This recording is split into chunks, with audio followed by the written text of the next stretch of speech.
This is Eagle Talk from the NCCU Sports Network.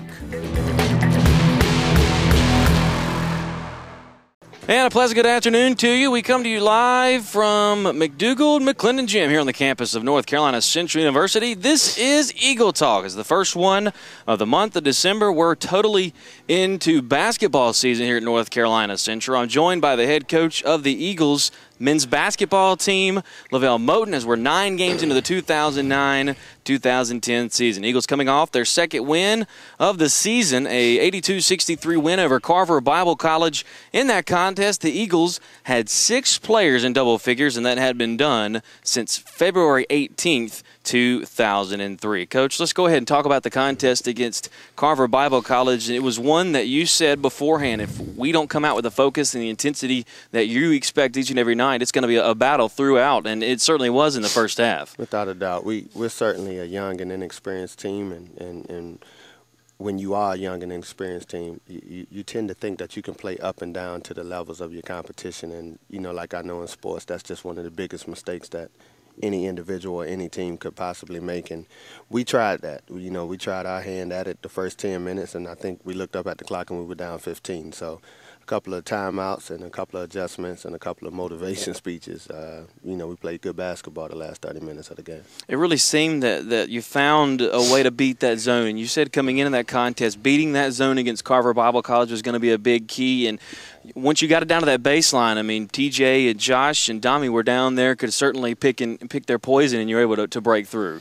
Right. I knew it was going to be a situation that required patience on our part, because out of all the teams we played thus far, no one has yet to play us a 2-3 zone. And, it was new for our guys, and we had to go back and put some things in. And, whenever you're speaking about a 2-3 zone, the main emphasis is the short corner, the gaps, and the high posts, and the cross-court skips. And we worked hard at it 3 days, but, it was kind of hard to simulate their length in practice. I think their point guard was 6'4", and everyone else was at least 6'5", 6'6". So they certainly had a lot of length, but it took us a while to figure it out. And, the premonition sometimes is that you have to take jump shots against the zone, and that's definitely not true. So a lot of times against the zone, our best offense was offensive rebounds against it and attacking down low. So once we became comfortable with that, I think we did a pretty good job.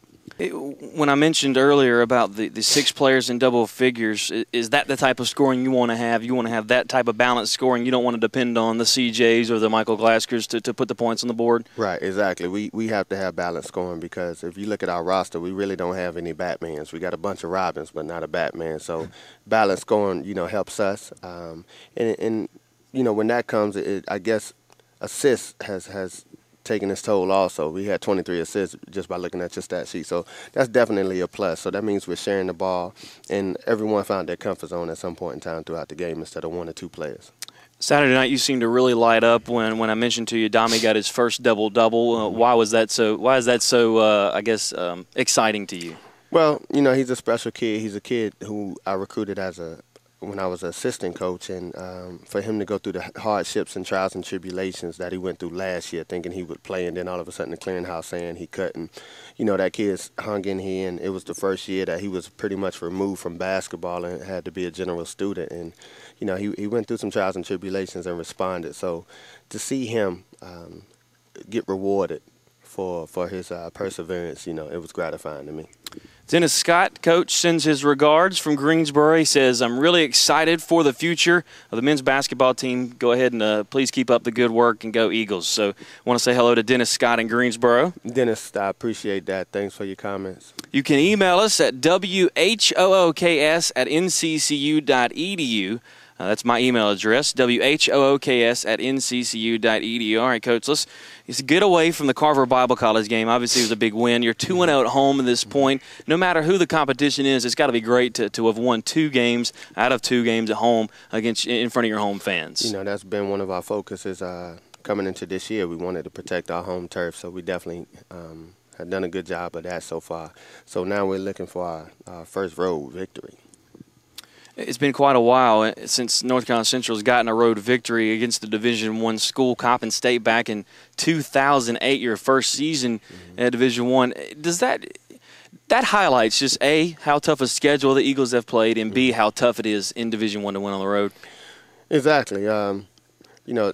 Me being a head coach, there's so many trials and tribulations that you just go through mentally.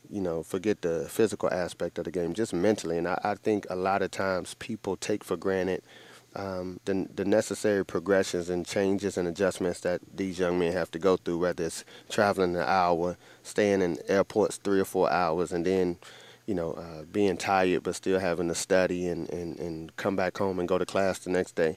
It wears. At the end of the day, they're human and they're only made of flesh and blood. But, that's the flip side of going through this transition, and I'm just extremely proud of the guys that we've been able to persevere thus far. With the travels they've already had, you've gone to Florida twice, Iowa, Colorado.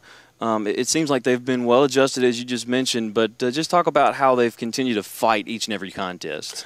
They're prideful young men, and we made it a point when we brought these young men in that we always tell them it's not about themselves, it's about that name on the front of the jersey, and that's those 4 letters NCCU. And when you look around, we got a rich history, a rich tradition, and as these young men honor and responsibility to uphold that tradition of the Sam Jones and McClennans and Harold Hunters, et cetera, et cetera. So that's one of the biggest assets in life, is realizing that you're playing for something and you're a part of something that's much bigger than yourself. And when you do that, it makes things a little easier. It makes you have a pride in knowing that you're representing something much bigger than yourself, and the results come on the road. It really seems that your passion of the game has kind of rubbed off on them. They certainly look a lot different than last season. Talk about what things you do to get them mentally prepared for some games and really show them that you have this love for the game. They need to be doing the same.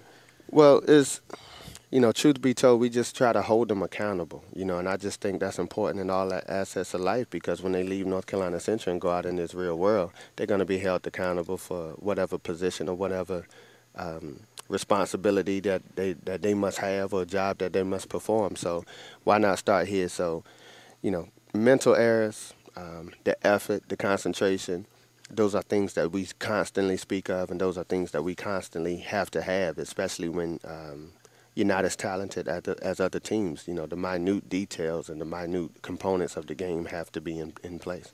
Got a couple days to rest, 8 days till Florida Gulf Coast comes to town. What's going to be your focus from now until then, getting ready for that contest? Well, right now the most important thing is the kids' academics, and making sure they're prepared for their exams and pretty well rested. We're practicing, but it's more like an hour, and it's more like a learning experience on the court, and we're just going back and trying to rectify some things and break down the film and see how we can improve on the court. So probably at the latter part of the week, we'll pick up our intensity in practice and go a little harder. And we definitely got a tough Gulf Coast team coming in. They've pretty much been in the same position as us. I think they just got into a conference a year or two ago, but I don't know their record right now. I think it's 0-6, 0-7, but once again, they played Miami and Michigan State, so how many teams can actually go out there and beat those guys? So they presented a challenge for us last year, and I just remember they were so athletic on that baseline, and that's something that we typically aren't right now. We don't have the athleticism nor the length that some of those guys have, but we have to play fundamental basketball, and we'll see what happens.